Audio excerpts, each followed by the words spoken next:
We're back, people. What is up?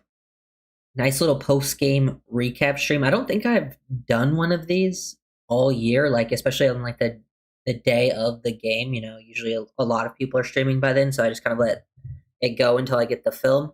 But had some time, was chilling, decided like, hey, let's talk about the game. Dolphins absolutely dominated the Jets. It wasn't even close. Really, the special teams was like the one downside. But other than that, we saw a lot of positives. We finally were able to get Jalen Wright going. That's who I will be making a film breakdown on tomorrow. So keep an eye out for that for sure. I will get Jalen Wright for sure tomorrow because I've been waiting for that kind of all year. He was someone I was pretty high on coming into the year, but he had the injuries and he kind of lost his spot for a bit.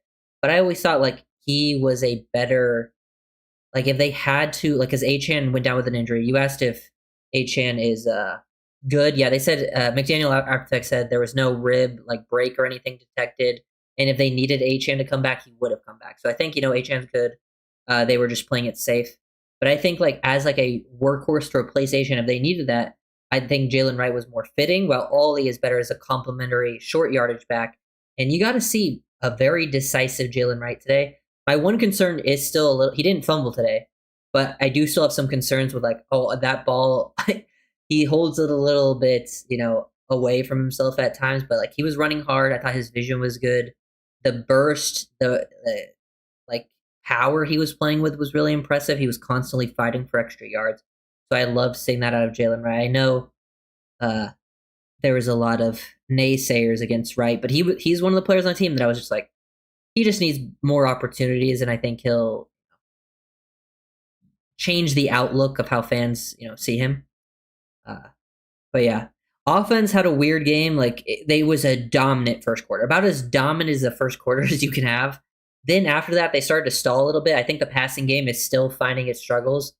It's really weird because this is like one of Tua's like worst stretches of games, but they're winning now. They've at least found a winning formula, even when Tua struggles. In the past, if Tua struggled, like they can't win. They can't even get close to winning, but they're winning a lot of these games, like being in control of them, and like Tua's not playing his best.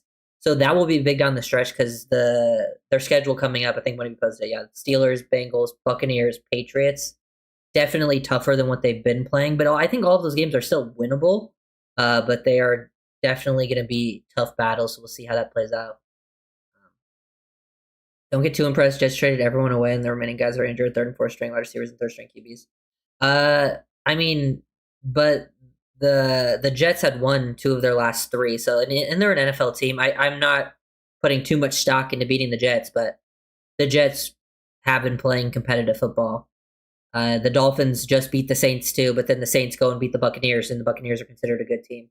It's the NFL. A win's a win, and the Jets they'd won three of their last five, playing with a lot of those backups. And there was a lot of injuries today. The Jets got a lot of injuries. The Dolphins had multiple injuries as well. It doesn't seem like any of the Dolphins ones were too major though, which I think is good. But yeah, McDaniel's going to stay. Dolphins will make him OC. They won't make him OC. I think McDaniel's going to stay as a coach. If you look at the if you look at the next roster, like the potential head coach options, there's really not many that are enticing to me.